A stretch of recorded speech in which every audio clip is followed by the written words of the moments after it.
السلام علیکم ورحمۃ اللہ وبرکاتہ۔ امید کرتا ہوں تمام حجاج اکرام بخیر ہو گئے۔ آپ کے جو سوالات ہیں کہ بیگ احرام کہاں سے لینا، کیسے لینا اور سامان کیا کیا ہے، کھانے پکانے کی اجازت ہے یا نہیں ہے، یہ تمام سوالات کے جوابات دینے سے پہلے میں آپ کو حج کی تیاری کے اہم رکن پر روشنی ڈالنا چاہتا ہوں۔ حج کی تیاری کی 3 اسٹیپ ہے: ایک ذہنی تیاری، ایک سامان کی تیاری اور ایک ہے ارکان و عبادت کی تیاری۔ تو معزز حجاج اکرام، ان تیاریوں میں سب سے اہم ہے ذہنی تیاری، کہ ہم اپنے ذہن کو کیسا تیار کریں اور حج سفر پہ کیسے جائیں۔ سب سے اہم ہے یہ سامان کی تیاری۔ ارکان کی تیاری تو معلومہ سامان کی تیاری ہو جاتی ہے، کچھ سامان چھوٹ جائے تو وہاں سے ہم خرید سکتے ہیں، لے سکتے ہیں۔ ارکان کی تیاری اور راستوں کی معلومات جو ہے وہ ہم دیگر ساتھیوں کے ذریعے معلوم کر سکتے ہیں۔ سب سے تیاریوں میں سب سے اہم تیاری ہے ذہن کی تیاری۔ اب ذہن کی تیاری کرنا بہت لازم ہے، اور یہ مبارک مہینہ رمضان المبارک آ رہا ہے، اس میں بہت اچھے سے ہم اپنے ذہن کی تیاری کر سکتے ہیں۔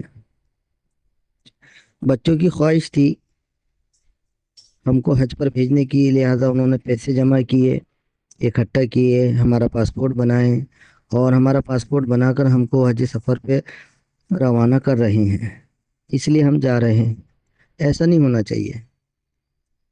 بچوں کی خواہش سے کام نہیں چلے گا، آپ کی دلی خواہش ہونا چاہیے کہ مجھے حج کرنا ہے، تمام ارکان ادا کرنا ہے، اپنے اہل و عیال کے لیے خوب دعائیں مانگنا ہے، پوری امت محمدیہ کے لیے دعا مانگنا ہے۔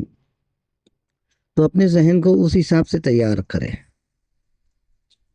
ذہن تیار ہونا بہت ضروری ہے کہ میں حج سفر پہ جا رہا ہوں، حج کا فریضہ ادا کرنے کے لیے جا رہا ہوں۔ یہ انہوں نے بولے تو میں حج پہ جا رہا ہوں، انہوں نے بولے تو میں حج پہ جا رہا، انہوں نے پیسے دیے تو میں حج پہ جا رہا، انہوں نے پیسے دیے تو میں حج پہ جا رہا، ایسی بات نہیں ہونا چاہیے۔ جو جانے والا ہے حجی، اس نے اپنے ذہن کو پوری طرح تیار کرنا چاہیے، اور تیاری کا سب سے اہم جز ہے صبر۔ صبر و تحمل سیکھنا چاہیے۔ آپ کو وہاں جس بھی حالت میں اللہ رکھے اس حالت میں ہم کو رہنا چاہیے، کیونکہ ہم اپنا فرض ادا کرنے جا رہے، کسی پر احسان کرنے کے لیے نہیں جا رہے، پیسے ہیں اسی لیے نہیں جا رہے،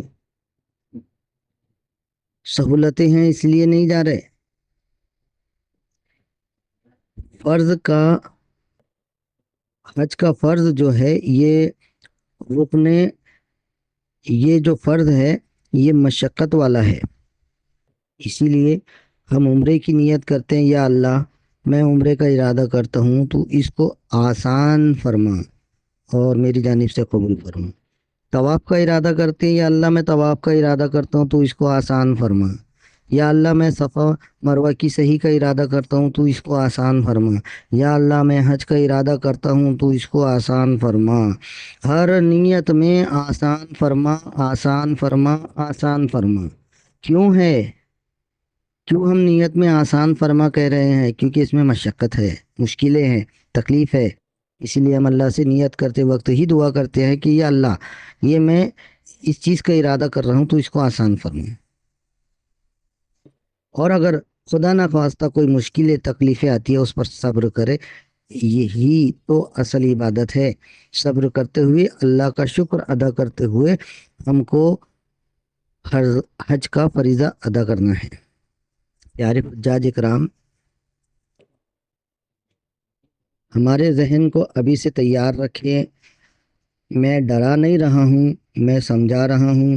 حالات ایسے دیکھے ہیں کہ وہاں لوگ پیسوں کا رباب دکھاتے ہیں کہ ہم نے اتنے پیسے دے کر آئے ہیں، کوئی جو ہے اپنے رتبے کا رباب دکھاتا ہے، کوئی اپنے طاقت کا رباب دکھاتا ہے۔ تو ہم وہاں رباب دکھانے کے لیے پیسہ، طاقت جوانی رتبہ دکھانے کے لیے نہیں جا رہے، ہم اللہ کو راضی کرنے کے لیے جا رہے۔ ذہن میں یہ بٹھائیں آپ کہ یہ ہم اتنی زندگی بھر کا سرمایہ لگا کر جب حج کو جا رہے تو اللہ اس چیز کو قبول کر لے، اللہ اس چیز کو قبول کر لے، ہمارے حج کو قبول کر لے، ہمارے ارکانوں کو قبول کر لے، ہماری عبادت کو قبول کر لے، ہماری تلاوت کو قبول کر لے، ہماری دعاؤں کو قبول کر لے۔ ہم اس کے لیے حج کے لیے جا رہے ہیں، ہم سیلفی نکالنے کے لیے، فوٹو نکال کر اسٹیٹس پہ رکھنے کے لیے، یا وہاں سے بار بار ویڈیو کالنگ کر کے اپنے اہل و عیال کو بلڈنگ دکھانا، کمرہ دکھانے کے لیے نہیں جا رہے۔ یہ قیمتی وقت زندگی میں ایک ہی بار ملے گا۔ اللہ، میں دعا کرتا ہوں اللہ آپ کو بار بار نصیب کرے، لیکن اسے پہلا اور آخری موقع سمجھ کر ہم کو عبادتوں میں، دعاؤں میں، ذکر و تلاوت میں، اپنے ارکان کو پورا کرنے میں، اللہ کو راضی کرنے میں یہ وقت گزارے۔ ہم کو یہ وقت گزارنا ہے، اس حساب سے اپنے ذہن کی تیاری کریں، زیادہ سے زیادہ وقت وضو میں رہنے کی عادت ڈالیں، ہلکی غذا، سادی غذا کھانے کی عادت ڈالیں، وقت پر گولی دوا لیتے رہیں ابھی سے۔ السلام علیکم۔ اس ویڈیو میں حج کمیٹی کی جانب سے ملنے والے سامان کی فہرست بتائی گئی ہے۔ رپورٹنگ کے بعد یہ سامان آپ کو حج ہاؤس ممبئی میں دیا جائے گا۔ یہ ویڈیو 2020 میں بنایا گیا تھا، اسی لیے اس ویڈیو میں آپ کو ناگپور سے جدہ اور مدینہ منورہ سے ناگپور آنے کا فلائٹ کا شیڈول بتایا گیا ہے، اسے ممبئی سے جدہ اور مدینہ منورہ سے ناگپور سمجھیں۔ سب سے پہلے پاسپورٹ دیا جائے گا۔ پاسپورٹ ملنے کے بعد آپ اس کی چیکنگ کریں کہ وہ آپ ہی کا ہے یا نہیں۔ اس کے بعد آپ اس کی 2 کاپی 3 کاپی جھیروکس بنا کر اپنے ساتھ 2 سیٹ اپنے ساتھ رکھیں اور 1 سیٹ اپنے گھر والوں کو دیں۔ اسی طرح دوسرے نمبر پر آپ کو ویزا کاپی دی جائے گی۔ ویزا کاپی میں آپ کو آپ کی جنم تاریخ، آپ کا پاسپورٹ نمبر چیک کرنا ہے اور اس کی بھی 3 کاپی جھیروکس کر کے 2 کاپی اپنے ساتھ رکھنا ہے اور 1 کاپی اپنے گھر والوں کو یہاں رکھنے کے لیے کہنا ہے۔ بورڈنگ پاس دی جاتی ہے۔ بورڈنگ پاس یعنی آپ کے جہاز کا ٹکٹ۔ ایک لفافے میں 2 ٹکٹ دیے جاتے ہیں، ایک ناگپور سے جدہ کا اور دوسرا مدینہ منورہ سے ناگپور کا۔ تو اس ٹکٹ پر اپنا نام چیک کر لیں۔ نام شارٹ کٹ میں لکھا ہوتا ہے، گھبرائے نہ کہ بھی ہمارا پورا نام لکھا ہوا نہیں ہے، اسی لیے اپنا نام چیک کر لیں۔ کور نمبر بھی لکھا ہوتا ہے، وہ چیک کر لیں۔ اور ایک ٹکٹ جو ناگپور سے جدہ جانے کا ہے اس کو الگ نکال کر رکھ لیں، اور وہ لفافہ دوسرا ٹکٹ جو مدینہ منورہ سے ناگپور کا ہے اسے سنبھال کر رکھیں۔ اس کے بعد حج کمیٹی آف انڈیا کی جانب سے 2 آئیڈینٹی کارڈ دیے جاتے ہیں۔ ایک آئیڈینٹی کارڈ جس کے پیچھے آپ کے بلڈنگ کا مرکز، مکتب number, branch number, room number لکھا ہوتا ہے، اسے پنی میں ڈال کر گلے میں ٹنگانا ہے۔ اور دوسرا جو سادہ کارڈ ہوتا ہے وہ آپ کا جو ہینڈ بیگ رہے گا چھوٹے والا، جو ہمیشہ آپ گلے میں ٹنگا کر رکھے گے، اس کو اس میں لگانا ہے۔ پھر آپ کو امیگریشن فارم یعنی ڈپارچر یا ارائیول فارم بھی کہتے ہیں، وہ دیا جاتا ہے۔ اگر یہاں ناگپور حج ہاؤس میں نہیں ملا تو آپ کو ایئرپورٹ پر دیا جائے گا، اس لیے گھبرانے کی کوئی بات نہیں ہے۔ آپ کو یہ فارم دیا جائے گا، اس کو کسی معلوماتی انسان سے بھر لینا اور اسے سنبھال کر رکھنا۔ یہ بڑے کام کی چیز ہے، کیونکہ اس کے پیچھے جو آپ کو بار کوڈ نظر آ رہے ہیں، یہ بار کوڈ پورے پیپر پر بھرے ہوتے ہیں۔ ایک ایک بار کوڈ نکال کر سعودیہ گورنمنٹ جو ہے ایئرپورٹ پر، پاسپورٹ پر، ویزا پر اور دیگر کاغذات پر آپ کا ایک ایک بار کوڈ اسٹیکر کے روپ میں ہوتا ہے، وہ نکال کر چپکاتی ہیں۔ اس لیے اس بات کا خاص خیال رکھیں، اسے سنبھال کے رکھیں۔ اسٹیل کڑے دیے جاتے ہیں جس پر آپ کا کور نمبر ہوتا ہے، نام ہوتا ہے، تو ان کڑوں پر آپ کا کور نمبر اور نام ہے کہ نہیں یہ چیک کر لیں۔ حج کمیٹی آف انڈیا کی جانب سے بیگ پر لگانے کے اسٹیکر دیے جاتے ہیں۔ اسٹیکر کے پیچھے حاجی کی پوری معلومات ہوتی ہے، کور نمبر، برانچ نمبر، مکتب نمبر ہوتا ہے، اور آپ کو اس پر بیگوں پر لگانا ہوتا ہے۔ ابھی سم کارڈ کی معلومات دوسرے ویڈیو میں دینے والا ہوں۔ السلام علیکم۔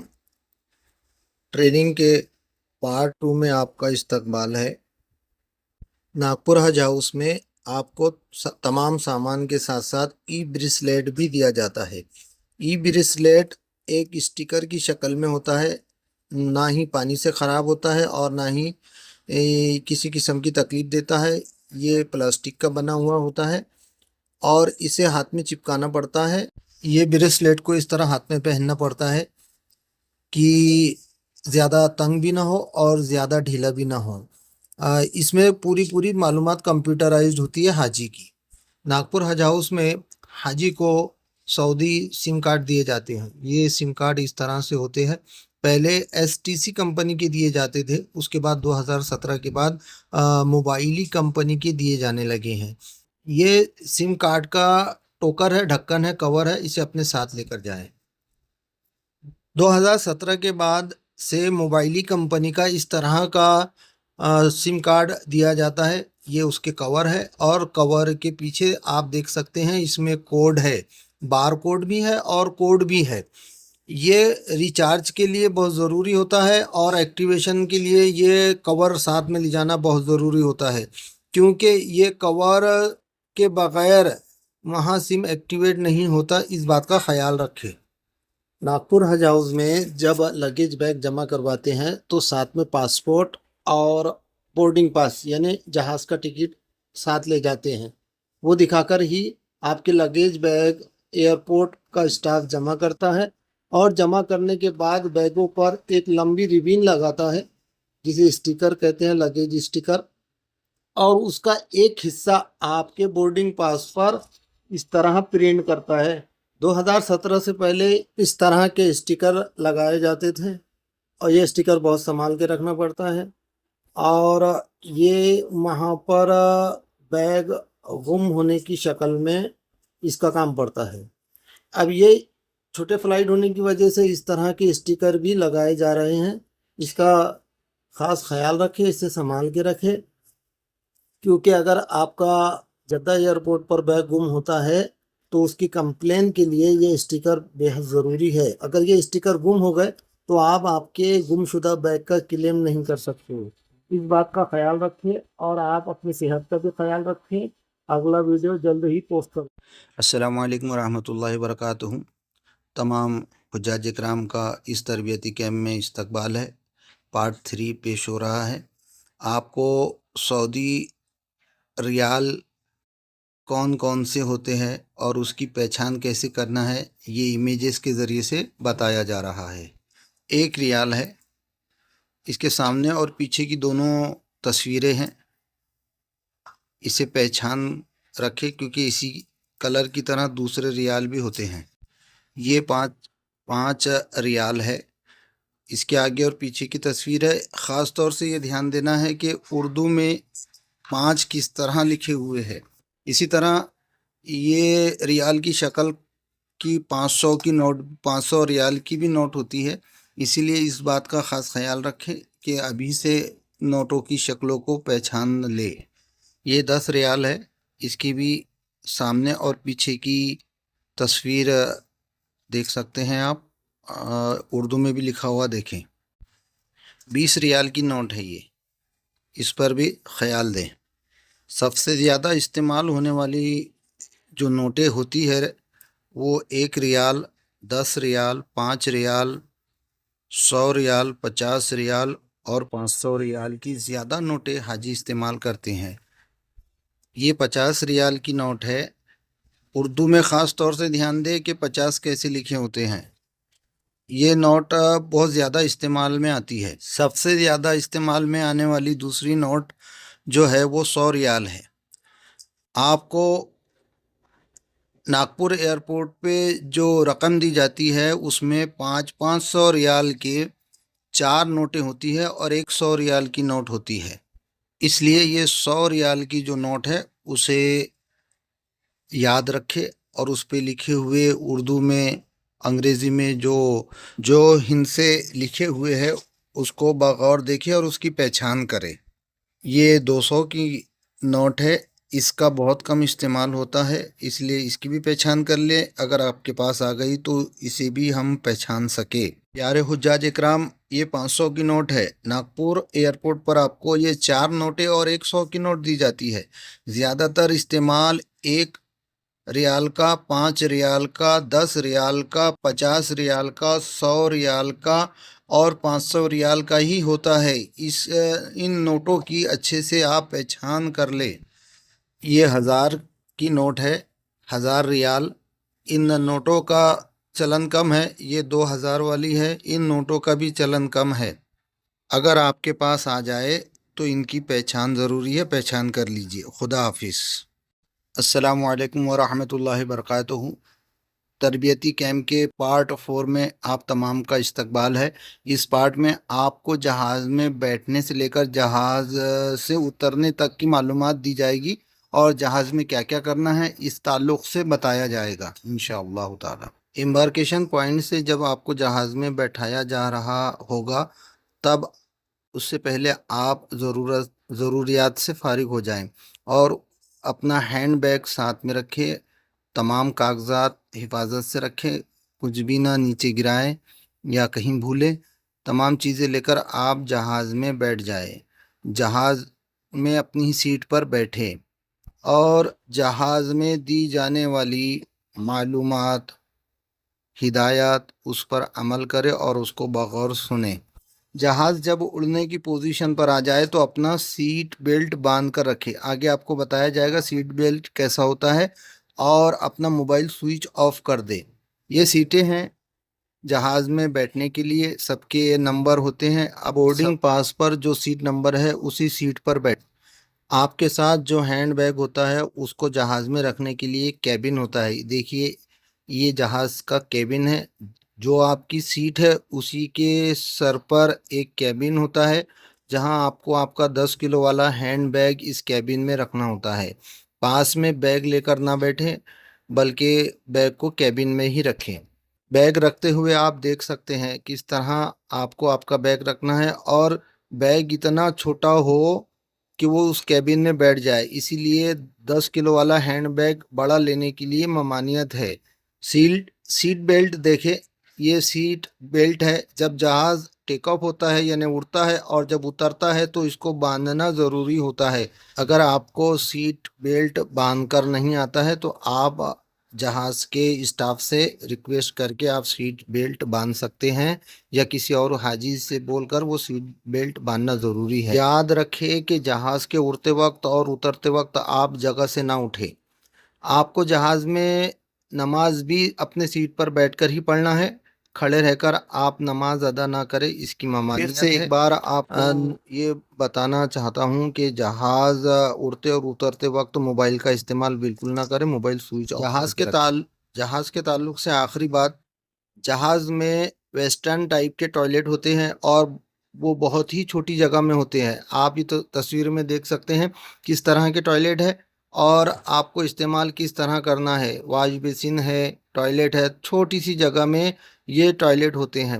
تو آپ جتنا ہو سکے جہاز میں بیٹھنے سے پہلے اپنی ضرورت سے فارغ ہو جائیں، اسی کے بعد جو ہے جہاز میں بیٹھے، تاکہ جہاز میں آپ کو زیادہ ضرورت سے فارغ ہونے کی ضرورت محسوس نہ ہو۔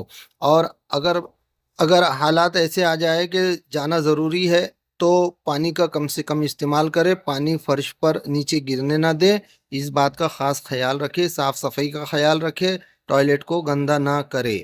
یہ تھی ضروری جہاز کی معلومات جو آپ کو میں نے دی ہے۔ آپ کا سفر مبارک ہو آپ کو جہاز کا۔ آپ جدہ ایئرپورٹ پہنچیں گے، اگلا ویڈیو میں بتائیں۔ السلام علیکم ورحمۃ اللہ وبرکاتہ۔ حج تربیتی کیمپ کے پارٹ 5 میں آپ کا استقبال ہے۔ آپ جہاز میں بیٹھ چکے ہیں، جہاز میں اب جدہ پہنچ چکے ہیں۔ پہنچنے کے بعد آپ کو آپ کا پورا سامان جو جہاز میں رکھا ہے، وہ ہینڈ بیگ، چھوٹا بیگ، وہ ساتھ میں لے کر اترنا ہے جہاز میں سے. جہاز میں سے اترنے کے بعد آپ کو ایک فرسٹ فلور پر بٹھایا جائے گا، جس کی تصویر میں آپ کو بتا رہا ہوں. جہاز میں سے اترنے کے بعد آپ کو یہاں ویٹنگ ہال میں بٹھایا جائے گا. لگ بھگ آدھے سے 1 گھنٹہ آپ یہاں بیٹھیں گے. یہاں آپ کا passport, immigration, medical, fitness card اور دیگر کاغذات چیک کیے جائیں گے. یہاں آپ فریش ہو سکتے، ٹوائلٹ کا یہ انتظام ہے، یہاں آپ فریش بھی ہو سکتے ہیں، اطمینان سے بیٹھے رہیں. اس کے بعد آپ کو ریمپ کے ذریعے سے گراؤنڈ فلور پر اتارا جائے گا. اور یہ بیریکیڈ دیکھ رہے ہیں آپ ہرے کلر کے، یہاں پر آپ کو لائن سے کھڑا ہونا ہے. آپ کا پاسپورٹ یہاں چیک ہوگا، فنگر پرنٹس ہوں گے، آنکھوں کی پتلیاں چیک ہوں گی، اور اسی کے بعد آپ کو آگے بڑھایا جائے گا. یہ یہاں پر گڑبڑ نہ کرے. جب آپ ہال سے نکلے تو اپنا بیگ، اپنے کاغذات اچھی طرح سے چیک کر لے، اپنے ساتھ میں رکھ لے، اور یہاں پر لائن سے کھڑے رہیں اور گردی نہ کرے. دیکھیں آپ کتنی گردی ہوتی ہے، اطمینان سے کام کرے. اس کے بعد ہی آپ آگے بیگ لینے کے لیے بڑھیں گے. کمپیوٹرائزڈ چیکنگ ہونے کے بعد آپ کا کنفرم ہو جائے گا کہ آپ سعودیہ میں انٹر ہو سکتے ہیں.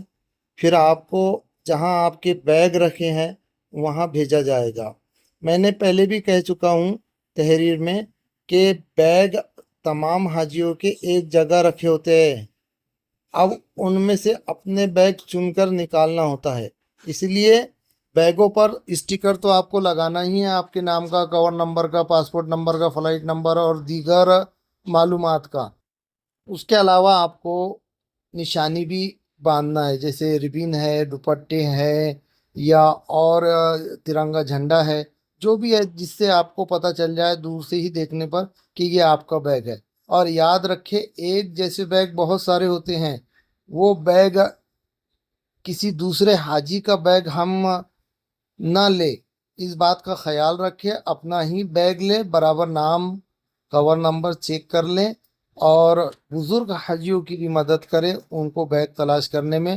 ٹرالی لے کر آئے، ٹرالی پر بیگ رکھیں، اور پھر آپ بیگ چیکنگ کرنے کے لیے مشین کی طرف جائیں گے، اور وہاں آپ کے بیگ چیک ہوں گے. چیک ہونے کے بعد آپ کو باہر لے جایا جائے گا ایئرپورٹ کے. جیسے ہی بیگ چیک کرنے کے بعد آپ ایئرپورٹ سے باہر نکلیں گے تو حج مشن کے جو خدمت گزار ہے وہ لگیج بیگ آپ کے ہینڈ اوور کر لیں گے اور آپ کی بلڈنگ تک وہ پہنچا دیں گے. یاد رہے کہ آپ کو صرف لگیج بیگ دینا ہے، ہینڈ بیگ اپنے پاس ہی رکھنا ہے. جو بیگ آپ کا جہاز میں آپ کے پاس تھا وہ بیگ آپ کے پاس ہی آپ کو رکھنا ہے. اس کے بعد آپ کو لائن سے جو ہے ویٹنگ ایریا میں لے کے جایا جائے گا. وہاں آپ کو بلڈنگ نمبر کے حساب سے بیٹھایا جائے گا. اس بات کا خاص خیال رکھیں. یہی وہ جگہ ہے جہاں پر سم ایکٹیویشن کرنے کے لیے سعودی لڑکے آتے ہیں. اگر آپ کو فرصت ہے اور وہی کمپنی کے لڑکے آتے ہیں جس کمپنی کا آپ کو سم کارڈ دیا گیا ہے تو بے شک آپ یہیں پر ہی آپ کا سم ایکٹیویٹ کروا لے. سم ایکٹیویٹ کروانے کے لیے آپ کو فنگر پرنٹس دینا ہوتا ہے. فنگر پرنٹس اسی کو دے جس کمپنی کا آپ کے پاس سم کارڈ ہے. ویسے دوسرے کمپنی کے بھی لڑکے آتے ہیں، فری کا سم دینے کے لالچ میں حاجیوں کا فنگر پرنٹس لے لیتے ہیں، اور نتیجہ یہ ہوتا ہے کہ نہ ہی ان کا حج کمیٹی کی جانب سے دیا ہوا سم ایکٹیویٹ ہوتا ہے اور نہ ہی دوسرا جو وہ لڑکے دیتے ہیں وہ سم ایکٹیویٹ ہوتا ہے. اس کے بعد آپ کو لائن سے بسیز میں بٹھایا جائے گا. بس میں بیٹھنے سے پہلے ایک اہم کام ہے. معلم کے خادم آپ کے پاسپورٹ جمع کر لیتے ہیں، تو یہ اس بات کا خیال رکھیں کہ پاسپورٹ میں ہم ویزا کاپی، آئیڈینٹی کارڈ یا دیگر کاغذات یا بورڈنگ پاس بھی رکھتے ہیں. تو بورڈنگ پاس اور دیگر کاغذات، ویزا کاپی نکال کر صرف پاسپورٹ ان کو دینا ہے. ایک مرتبہ ان کو اگر آپ نے پاسپورٹ دے دیا تو وہ پاسپورٹ آپ کو واپسی میں ہی ملے گا. یعنی مدینہ منورہ سے جب آپ ناگپور کے لیے آئیں گے تبھی وہ پاسپورٹ ملے گا. اسی لیے یاد رکھیں کہ پاسپورٹ جب معلم کے خادم کو دیں تو اس میں سے تمام کاغذات نکال لیں. دوسرا اہم کام یہ ہے کہ ہینڈ بیگ اپنے پاس میں رکھے یا بس کی ڈکی میں رکھے. اسے انڈین مشن کے حوالے نہ کرے، کیونکہ ہینڈ بیگ میں آپ کا کپڑوں کا جوڑا ہوتا ہے، دوائیاں، گولیاں، ناشتہ وغیرہ ہوتا ہے، اسی لیے اس بات کا خیال رکھیں ہینڈ بیگ اپنے پاس میں ہی رکھیں۔ اس کے آگے کا انشاءاللہ تعالی اگلے سلائیڈ شو میں آپ کو بتایا جائے گا۔ دعا کی درخواست۔ السلام علیکم ورحمۃ اللہ وبرکاتہ۔ تمام حجاج اکرام کا تربیتی کیمپ کے چھٹے حصے میں استقبال ہے۔ چھٹا حصہ جدہ ایئرپورٹ سے مکہ مکرمہ کا سفر ہے، اور سفر کتنے دیر کا ہے اور کیسا ہے، کچھ نصیحتیں آپ کو اس میں بتا رہا ہوں، یاد رکھیں۔ میں نے پچھلے حصے میں ہی آپ کو بتایا تھا کہ معلم کے خدمتگار بس میں بیٹھتے وقت پاسپورٹ جمع کر لیتے ہیں، لہٰذا صرف پاسپورٹ ہی دے، باقی پاسپورٹ میں رکھے کاغذات جیسے ویزا کاپی ہے، دیگر کاغذات ہے، وہ نکال کر انہیں صرف پاسپورٹ ہی جمع کروائیں اور اطمینان سے بس میں بیٹھیں۔ بس ہو، میٹرو ہو، لفٹ ہو، اس میں بیٹھتے وقت ایک خاص بات کا خیال رکھیں کہ ان کے دروازے آٹومیٹک ہوتے ہیں۔ ہماری احرام کی چادریں یا ہماری بہنوں کے نقاب اس میں نہ پھنسے، پورا طرح اس کو سنوار کر بیٹھے، سنبھال کر بیٹھے۔ اکثر ان کے جو بٹن ہوتے ہیں وہ ڈرائیور کے پاس ہوتے ہیں، کبھی ہمارا ہاتھ اٹک جاتا ہے، کبھی ہمارے کپڑے اٹک جاتے ہیں۔ خاص طور سے میٹرو، لفٹ اور بس میں بیٹھتے وقت یہ آٹومیٹک دروازے بند ہوتے ہیں، اسی لیے ترنت دروازے سے اوپر چڑھ جائیں اور آپ اپنے کپڑوں کو سنبھال لیں۔ آپ دیکھ رہے ہوگے اس ویڈیو میں تمام لوگ بس میں بیٹھ چکے ہیں اور اپنی اپنی بلڈنگوں کی طرف روانہ ہو چکے ہیں۔ ویسا تو یہ سفر جدہ سے مکہ مکرمہ کا سفر 1 گھنٹے کا ہے عام دنوں میں، لیکن حج کے اوقات میں یہ سفر 2 سے 3 گھنٹے کا ہو جاتا ہے۔ ہر جگہ چیک پوسٹ ہوتی ہیں، چیکنگ ہوتی ہے، حاجیوں کے پاسپورٹ چیک ہوتے ہیں۔ جب مکہ معظمہ پہنچتے ہیں تو سب سے پہلے آپ کو معلم کے آفس لے جایا جاتا ہے۔ جی ہاں، مکتب کا ہیڈ معلم کہلاتا ہے، اس لیے کنفیوز نہ ہو کہ معلم کون سا اور مکتب کون سا۔ آپ کو جو مکتب نمبر دیا جاتا ہے اس کا ہیڈ کا نام معلم ہوتا ہے۔ معلم کے دفتر لے جایا جاتا ہے اور وہاں کچھ آپ کو آئیڈینٹی کارڈز اور کچھ چیزیں دی جاتی ہے، ناشتہ پانی، کھجوریں وغیرہ دی جاتی ہے، اور اس کے بعد اپنی بلڈنگوں پر پہنچایا جاتا ہے۔ اگلے سلائیڈ شو میں انشاءاللہ تعالیٰ اگلے حصے میں میں آپ کو معلم کی جانب سے دی جانے والی چیزیں، اس کی فہرست بتاؤں گا، اس کی امیجز کے ساتھ، اور اللہ سے دعا کرتا ہوں کہ اللہ آپ کو صحیح ٹریننگ لینے کی توفیق عطا فرمائے اور مجھے اچھی طرح ٹریننگ دینے کی توفیق عطا فرمائے۔ جو معلومات ہے آپ تک پیش کر رہا ہوں، مجھے دعا میں یاد رکھے۔ خدا حافظ۔ السلام علیکم ورحمۃ اللہ وبرکاتہ۔ تربیتی کیمپ کے 7ویں حصے میں آپ تمام کا استقبال ہے۔ اس حصے میں مکہ مکرمہ میں ملنے والے سامانوں کی فہرست آپ کی نظر ہے۔ کچھ سامان معلم کی جانب سے ہم کو ملتا ہے، کچھ سامان حج مشن کی جانب سے ملتا ہے، کچھ سامان مکہ مکرمہ پہنچتے سے ہی ہم کو مل جاتا ہے، اور کچھ سامان حج سے 1-2 دن پہلے ملتا ہے، اپنے روم پر، بلڈنگ پر لا کر خادم لوگ دیتے ہیں۔ جب ہم مکتب کے آفس پہنچتے ہیں تو معلم کے حضرات ہمیں یہ بیلٹ دیتے ہیں ہاتھ میں پہننے کے لیے۔ اس میں معلم کا نام، نمبر، پتہ، فون نمبر، تمام چیزیں درج ہوتی ہے۔ پہلے کچھ معلم اس طرح سے بیلٹ دیتے تھے، اسے ہمیشہ اپنے ہاتھ میں پہنے رکھے، اس میں معلم کا پورا ایڈریس ہوتا ہے۔ اس کے بعد چینج کر کے پلاسٹک کے، ربر کے اس طرح کے بیلٹ بھی دینے لگے ہیں۔ پھر ایک آپ کو یہ کارڈ دیا جاتا ہے، آپ دیکھ رہے ہوں گے، اس میں مکتب نمبر ہوتا ہے، معلم کا نام، پورا ایڈریس، فون نمبر ہوتی ہے۔ یہ کارڈ بڑے اہمیت کا، اسے ہمیشہ گلے میں ٹنگا کر رکھے، کیونکہ اس کی ویلیو ہم کو مینا میں پتہ چلتی ہے۔ یہ کارڈ دیکھ کر ہی مینا کے خیموں میں ہم کو اندر آنے دیا جاتا ہے، ورنہ ہم کو اندر نہیں آنے دیتے۔ تو اس کارڈ کو ہمیشہ اپنے گلے میں پہنے رکھے۔ یہ 2 چیزیں معلم کے دفتر میں جب مکہ پہنچتے ہیں تب ملتی ہے۔ اس کے بعد یہ کارڈ دیا جاتا ہے 2-3 دن کے بعد۔ یہ کارڈ پورا حاجی کا کمپیوٹرائزڈ ہوتا ہے، اس میں کور نمبر، پاسپورٹ کی معلومات، تصویر وغیرہ ہوتی ہے۔ اسے عام زبان میں سعودی اقامہ بھی کہا جاتا ہے۔ اسے سنبھال کر رکھے، اپنے گلے میں ہی ٹنگا کر رکھے، کہیں گم ہونے نہ دے۔ مینا جانے سے ایک دن پہلے آپ کو کچھ سامان دیا جاتا ہے، اس میں یہ مینا کا کارڈ ہے۔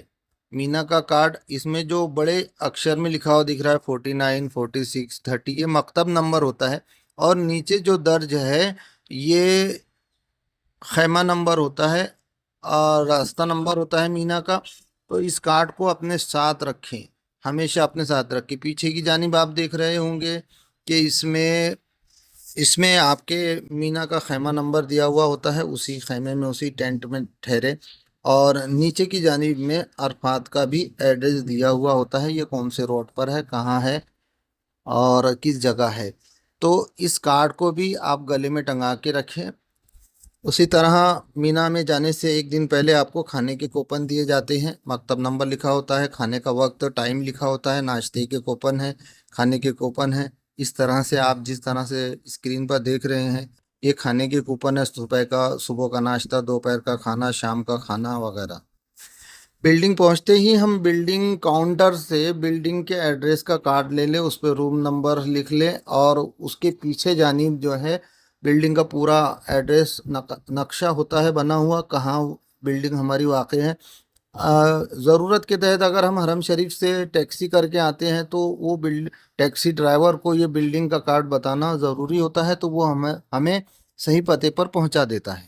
اسی طرح جس دن ہم ہماری بلڈنگ پر پہنچے تو ہمارا برانچ نمبر جو لکھا ہوتا ہے ہمارے آئیڈینٹی کارڈ پر، وہ برانچ نمبر کے آفس پہنچے، اور اپنا جس نمبر کا برانچ آفس ہوتا ہے اسی نمبر کا بس اسٹینڈ ہوتا ہے، بس اسٹینڈ پر جا کر اس طرح سے بس میں بیٹھنے والے کارڈ آپ حاصل کر سکتے ہیں۔ یہ کارڈ آپ کو خود حاصل کرنا ہے۔ مینا جانے سے ایک دن پہلے آپ کو آپ کی بلڈنگ پر، آپ کے روم پر حج مشن کے لوگ آئیں گے اور میٹرو کا ٹرین ٹکٹ دیں گے۔ اس پر اسٹیشن نمبر لکھا ہوتا ہے، 1 نمبر کا ہے یا 2 نمبر کا ہے۔ یہ ٹکٹ آپ اچھے سے اپنے ہاتھ پہ پیسٹ کرنا سیکھ لیں، اور اپنی مذکورات کے لیے کہیں کہ بھئی ہم خود ان کے ہاتھوں پر یہ باندھ دیں گے، غیر لوگوں کو باندھنے نہ دیں۔ اور اس کا لاک برابر احتیاط سے لگائیں۔ آپ دیکھ رہے ہیں یہ لاک بہت نازک ہوتا ہے، ایک مرتبہ لگ گیا تو پھر کھلتا نہیں، اسی لیے اس کو زیادہ ٹائٹ بھی نہ باندھے اور زیادہ ڈھیلا بھی نہ باندھے کہ یہ گر جائے۔ اس کے بغیر آپ کو میٹرو کا سفر الاؤ نہیں ہوگا۔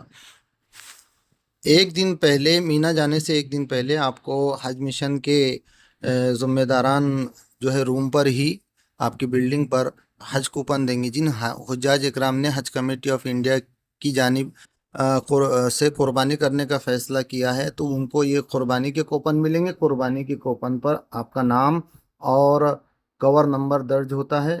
2 طرح کے کوپن ہیں، کبھی بڑا کبھی چھوٹا، اس طرح سے یہ کوپن دیے جاتے ہیں۔ اور یہ کوپن پر آپ کے روم نمبر کے بعد آپ کے موبائل کے 4 ڈیجٹ درج ہوتے ہیں، جس پر آپ کو قربانی ہونے یا نہیں ہونے کا میسیج آتا ہے۔ آپ دیکھ سکتے ہیں اس کوپن میں آپ کے روم نمبر 102 کے بعد 13 نمبر کا موبائل کا آخری ڈیجٹ ہے، اور اس میں کیو آر کوڈ بھی ہوتا ہے۔ کیو آر کوڈ کے ذریعے آپ جو ہے اپنی معلومات لے سکتے ہیں کہ ہماری قربانی ہوئی یا نہیں ہوئی، جن حجاج کے پاس اینڈرائڈ موبائل ہے اس کے ذریعے سے۔ اور اس کی ویب سائٹ بھی ہے، وہ ویب سائٹ پر بھی جا کر آپ اس کی جانچ کر سکتے ہیں۔ اس طرح سے آپ کو آگے برانچ آفس جانا ہے۔ برانچ آفس میں آپ کو مینا، مزدلفہ، عرفات اور عزیزیہ گرین کیٹیگری کے نقشے ملیں گے، وہ نقشے خود حاصل کرنا ہوتا ہے۔ آپ کو 2 چیزیں خود حاصل کرنا ہے برانچ آفس جا کر، ایک تو بس نمبر کا ٹوکن، اور دوسرا یہ نقشے آپ کو وہیں پر برانچ آفس سے حاصل کرنا ہے۔ آپ نے دیکھا ہوگا اس میں کہ کچھ جو چیزیں ہیں حج سے پہلے ملتی ہے، کچھ چیزیں جو ہے حج کے وقت ملتی ہے، اور کچھ چیزیں آپ کو خود ہو کر حاصل کرنا ہوتا ہے۔ اگر یہ آپ کو پسند آیا ہو تو دعا کی درخواست ہے۔ السلام علیکم ورحمۃ اللہ وبرکاتہ۔ تربیتی کیمپ کے 8ویں حصے میں آپ تمام حجاج اکرام کا استقبال ہے۔ اس حصے میں ہم عمرہ کرنے سے پہلے حرم شریف کے حصوں کے بارے میں جانیں گے۔ کون کون سے حصے ہیں اور تفصیل سے ہم اس کو پہچانیں گے اور یاد بھی کریں گے۔ امید کرتا ہوں کہ آپ تمام اس کو دیکھیں گے اور یاد رکھیں گے۔ آپ یہ اسکرین پر دیکھ رہے ہیں سفید فرش۔ یہ سفید فرش مطاف کہلاتی ہے، یعنی طواف کرنے کی جگہ، اس کو مطاف کہتے ہیں۔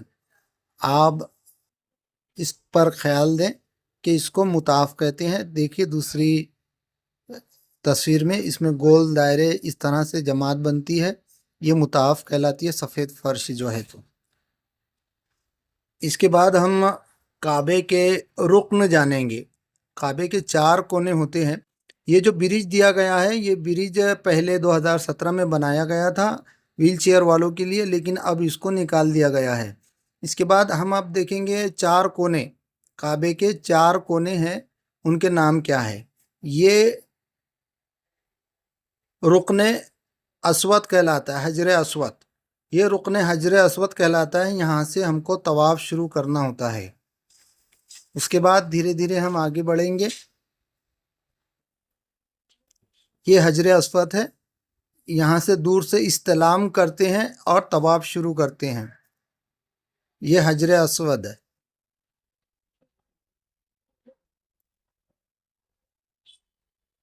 اس کے بعد آگے بڑھیں گے ہم دوسرے رکن کی طرف۔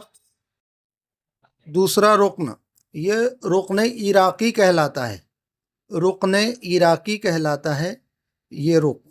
اور یہ رکن عراقی کے بعد جو گول سفید دائرہ بنا ہوا ہے وہ حتیم کہلاتا ہے۔ یہ جو سفید دائرہ ہے یہ حتیم کہلاتا ہے، یہ اس کی معلومات بعد میں بھی دی جائے گی۔ تیسرا رکن ہے جو کونا ہے، رکن شامی کہلاتا ہے، رکن شامی کہلاتا ہے۔ یہ رکن عراقی اور رکن شامی کے درمیان میں حتیم ہوتا ہے۔ چوتھا رکن ہے جسے رکن یمنی کہتے ہیں۔ طواف کے درمیان اس کو استلام کرنا ضروری نہیں ہے، اگر موقع ملے تو ایک ہاتھ سے اس کو چھو کر آپ جو ہے بوسہ لے سکتے ہیں۔ پھر ہم رکن اسود پر آ گئے، حجر اسود پر۔ یہ باب کعبہ کہلاتا ہے، جو کعبے کا دروازہ ہے وہ باب کعبہ کہلاتا ہے، باب کعبہ۔ باب کعبہ اور حجر اسود کے بیچ میں جو خالی جگہ ہے وہ ملتزم کہلاتی ہے۔ حجر اسود آپ دیکھ رہے ہوں گے گلابی حصہ جو ہے یہ ملتزم کہلاتا ہے۔ حجر اسود اور باب کعبہ کے درمیان کا حصہ ملتزم کہلاتا ہے۔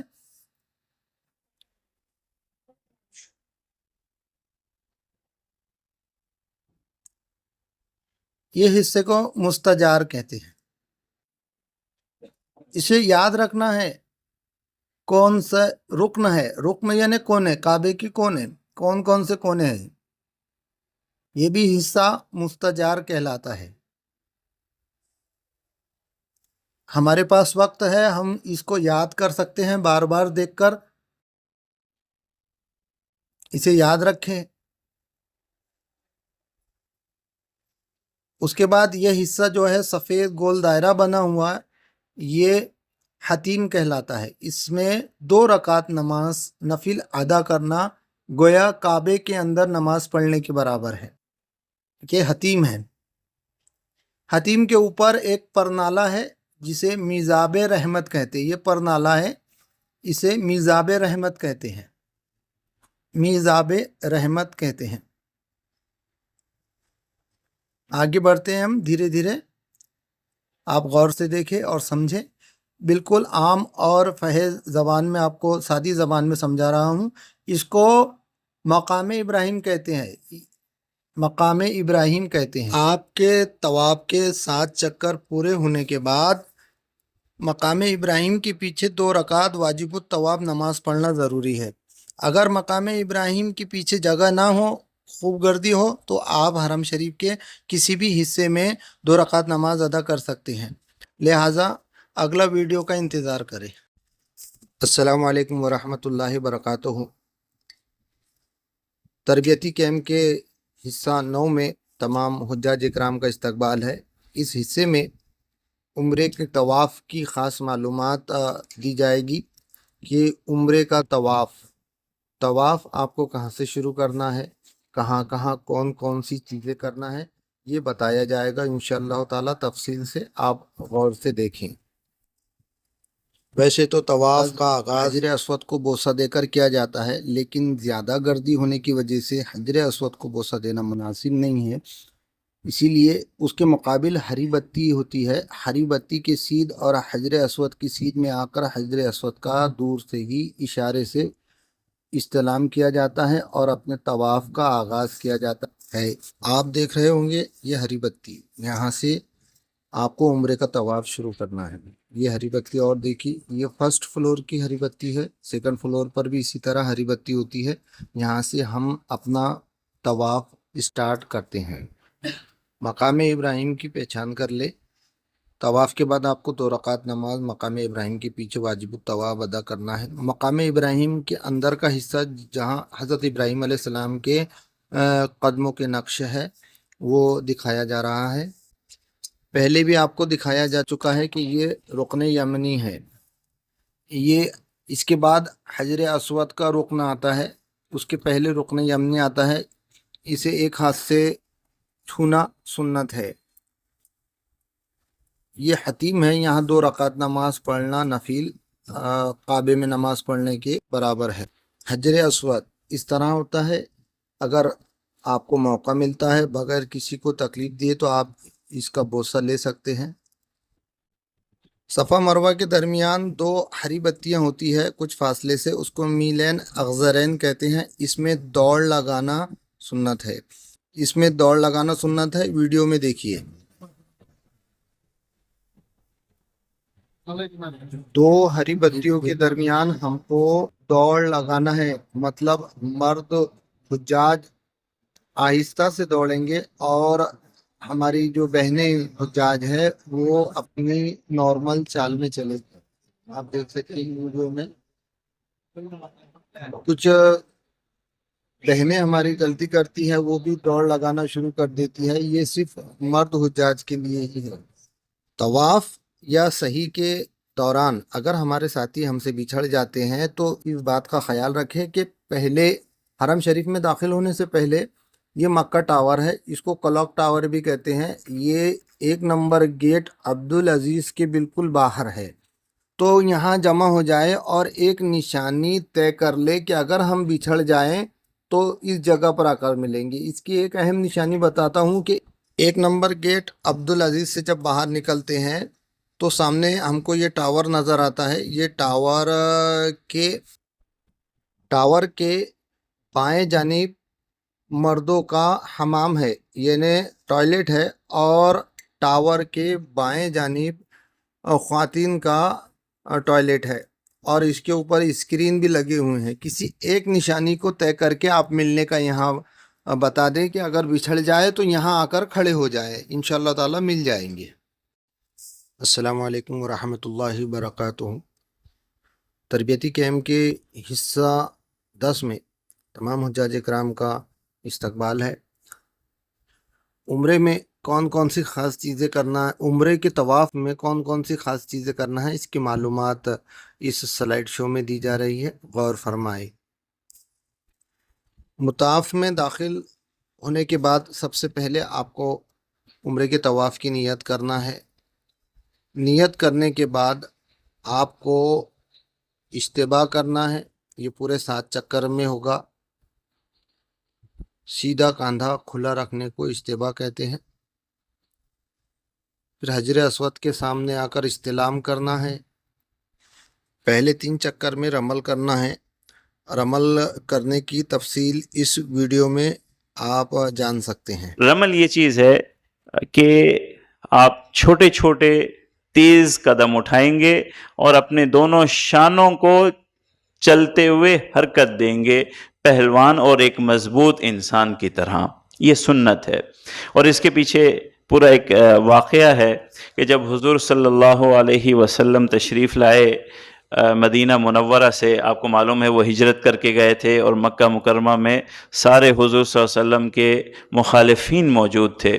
تو جب عمرے کے لیے حضور تشریف لائے تھے تو یہ مشرکین مکہ جو بیت اللہ کے ارد گرد پہاڑیاں تھی چھوٹی موٹی، اس کے اوپر بیٹھ گئے تھے، اور وہاں سے آوازیں کس رہے تھے کہ دیکھو بڑے کمزور ہو گئے ہیں، دیکھو یہاں سے گئے ہیں، بڑے اپنے خاندان سے چھوٹ گئے ہیں، کمزور ہو گئے ہیں، چلا بھی نہیں جا رہا ہے ان سے۔ تو حضور صلی اللہ علیہ وسلم کے کانوں پر جب یہ ان کی آواز آئی تو حضور صلی اللہ علیہ وسلم نے اپنے صحابہ سے کہا کہ پہلوانوں کی طرح چلو، رمل کرتے ہوئے چلو۔ تو اللہ کو وہ ادا پسند آئی ہے، تو پہلے تین چکروں میں رمل کرنا سنت ہے۔ عمرے کے طواف کے بعد آپ کو صحیح کرنا ہے صفا مروہ کی، صفا مروہ کے 7 چکر لگانا ہے، اور اس کے بعد آپ حلق کریں گے اور آپ کا عمرہ مکمل ہوگا۔ عمرے میں 4 کام ہیں: پہلا نیت کرنا، دوسرا طواف کرنا، تیسرا صحیح کرنا، اور چوتھا حلق کرنا۔ اس کے بعد کے سلائیڈ شو میں انشاءاللہ تعالی عمرے کی، طواف کی، صحیح کی تفصیلی معلومات آپ کو دی جائے گی۔ دعا کی درخواست۔ السلام علیکم ورحمۃ اللہ وبرکاتہ۔ تربیتی کیمپ کے 11ویں حصے میں آپ کا تمام حجاج اکرام کا استقبال ہے۔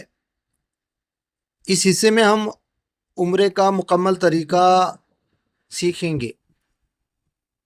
جو ویڈیو میں آپ کو دکھانے والا ہوں وہ ہم پہلے دیکھ چکے ہیں، لیکن دوبارہ دکھانے کا مقصد یہ ہے کہ اب آپ اس کو سمجھ کر دیکھیں گے، کیونکہ ہم نے حرم شریف کی تمام حصوں کی معلومات، طواف میں صحیح میں کیا کیا کرنا ہے، اس کی معلومات حاصل کر چکی ہے، لہٰذا آپ کی خدمت میں یہ ویڈیو ہے، غور سے دیکھیں اور سیکھیں۔ نمبر 2، حج۔ حج تمتع کا پہلا حصہ یعنی عمرے کا طریقہ۔ جو حضرات صرف عمرہ کر رہے ہوں وہ بھی اسی طرح عمرہ کریں۔ احرام کا طریقہ: جب روانگی کا وقت قریب ہو تو سر کے بال سنواریں، خط بنوائیں، ناخن تراشیں، مونچھیں کتریں، زیر ناف اور بغل کے بال صاف کریں۔ احرام پہننے سے پہلے غسل کریں یا وضو کر لیں۔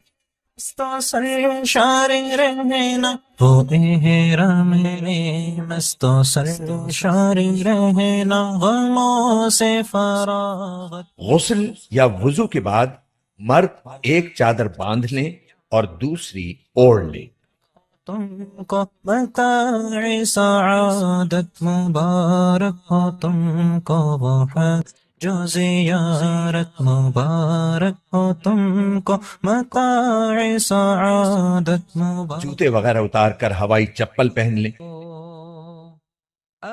جبکہ خواتین سلے ہوئے کپڑے بدستور پہنے رکھیں، البتہ چہرے پر کپڑا نہ لگنے دیں۔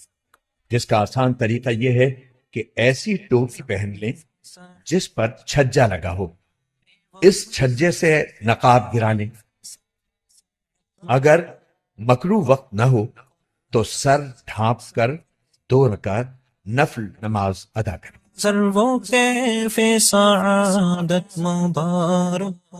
ایک مشورہ: ہوائی جہاز سے جانے کی صورت میں ہوائی جہاز میں احرام باندھنا زیادہ مناسب ہے، لہذا نیت و تلبیہ کے علاوہ باقی کام گھر یا ایئرپورٹ پر کریں، اور جب ہوائی جہاز فضا میں بلند ہو جائے اس وقت نیت اور تلبیہ پڑھیں۔ واضح رہے کہ احرام کی پابندیاں نیت اور تلبیہ پڑھنے کے ساتھ شروع ہوتی ہیں، صرف چادریں باندھنے سے نہیں۔ سعادت مبارک ہو تم کو، مبارک ہو وہ ملتزم دو۔ اب اپنا سر کھولیں اور ان الفاظ میں نیت کریں: اللہم انی ارید العمرہ فیسرها لی وتقبلها منی۔ ترجمہ: اے اللہ، میں آپ کی رضا کے لیے عمرے کی نیت کرتا ہوں، آپ اس کو میرے لیے آسان کر دیجئے اور قبول فرما لیجئے۔ نیت کے ساتھ ہی مرد بلند آواز سے اور خواتین آہستہ آواز سے خشوع و خضوع اور ذوق و شوق کے ساتھ 3 بار تلبیہ پڑھیں۔ تلبیہ کے الفاظ یہ ہیں: لبیک اللہم لبیک، لبیک لا شریک لک لبیک، ان الحمد والنعمت لک والملک لا شریک لک۔ ترجمہ: میں حاضر ہوں اے اللہ تیرے حضور میں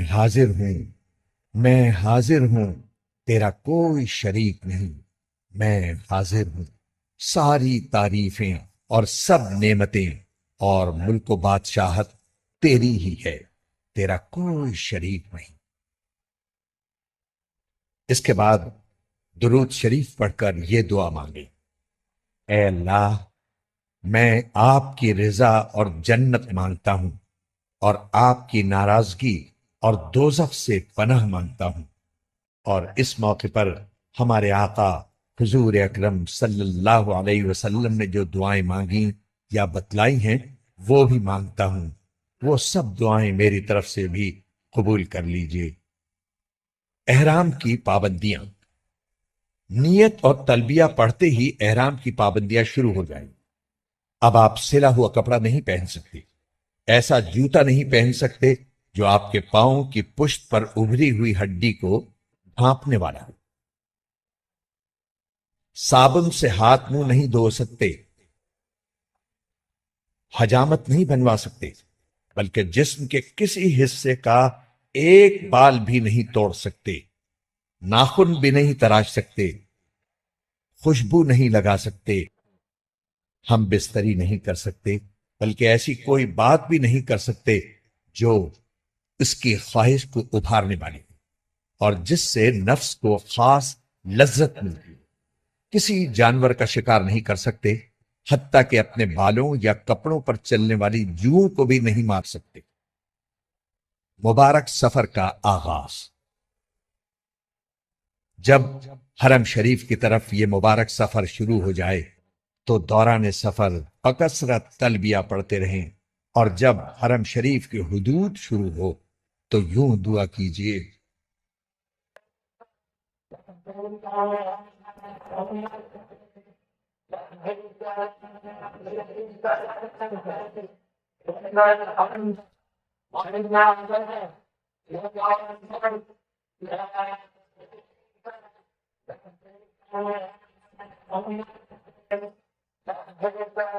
ترجمہ: اے اللہ، یہ آپ کے حرم اور امن کی جگہ ہے، بس جہنم کو مجھ پر حرام فرما دیجئے اور اس دن کے عذاب سے ہمیں مامون فرمائیے جس دن آپ اپنے بندوں کو اٹھائیں گے، اور مجھے اپنے دوستوں اور اہل طاعت میں سے بنا لیجئے۔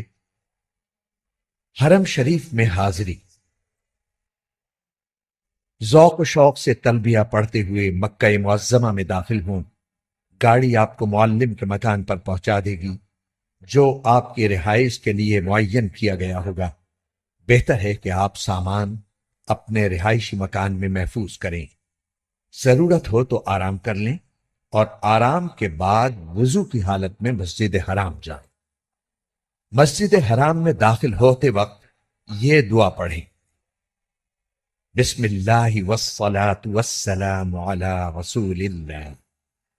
پھر پورے ادب کے ساتھ دایاں پاؤں اندر رکھیں اور یہ دعا کریں: رب اغفر لی ذنوبی وافتح لی ابواب رحمتک۔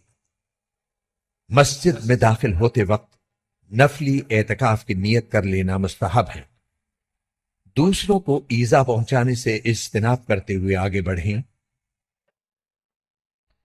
جب بیت اللہ پر نظر پڑے تو راستے سے ہٹ کر ایک طرف کھڑے ہوں اور یہ اعمال کریں: نمبر 1، اللہ اکبر 3 مرتبہ کہیں۔ نمبر 2، لا الہ الا اللہ 3 مرتبہ کہیں۔ نمبر 3، دونوں ہاتھ دعا کے لیے اٹھائیں اور درود شریف پڑھ کر خوب دعائیں مانگیں۔ یہ دعا کی قبولیت کا خاص وقت ہے۔ دعا سے فارغ ہو کر آپ طواف کی تیاری کر لیجئے۔ وضو نہ ہو تو وضو کر لی۔ اضطباء، اور چادر کو دائیں بغل سے نکال کر بائیں کندھے پر ڈالیں۔ اس طرح دایاں کندھا کھلا رہنے دیں۔ اس طرح کرنے کو استباء کہتے ہیں۔ یہ حکم صرف مردوں کے لیے۔ یاد رہے طواف با وضو ضروری ہے۔ وضو کے بغیر طواف صحیح نہ ہوگا۔ تلبیہ جو احرام سے شروع ہوا تھا وہ عمرے کا طواف شروع کرنے پر ختم ہو جاتا ہے۔ طواف کی نیت۔ اب خانہ کعبہ کے سامنے اس طرح کھڑے ہوں کہ پورا حجر اسود آپ کے دائیں طرف رہ جائے۔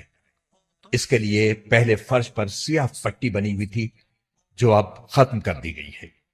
اب حجر اسود کے سامنے اوپر کی طرف سبز لائٹ لگی ہے، اس سے مدد لی جا سکتی ہے۔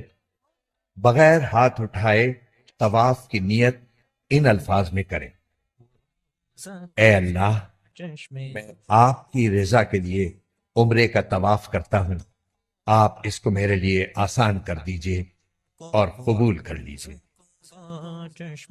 استقبال، پھر اپنا رخ بیت اللہ کی جانب رکھتے ہوئے دائیں جانب کھسک کر حجر اسود کے بالکل مقابل آ جائیں اور کانوں تک ہاتھ اٹھا کر یہ دعا پڑھیے: بسم اللہ اللہ اکبر وللہ الحمد والصلاة والسلام علی رسول اللہ، اور پھر دونوں ہاتھ چھوڑ دیں۔ استلام یا اشارہ استلام۔ پھر اگر کسی کو ایذا پہنچائے بغیر ممکن ہو تو حجر اسود کا استلام کیجیے۔ استلام کا مطلب یہ ہے کہ حجر اسود پر اپنی دونوں ہتھیلیاں اس طرح رکھیں جس طرح سجدے میں رکھی جاتی ہیں، اور ہاتھوں کے درمیان حجر اسود کو بوسہ دیجیے۔ اگر بوسہ دینا ممکن نہ ہو تو دور ہی سے ہاتھ اٹھا کر ان کا رخ حجر اسود کی طرف اور پشت اپنی جانب اس طور پر کیجیے کہ ہاتھ بالکل حجر اسود کے بالمقابل پر۔ یہ استلام کا اشارہ ہے۔ پھر یہ دعا پڑھیں: بسم اللہ اللہ اکبر وللہ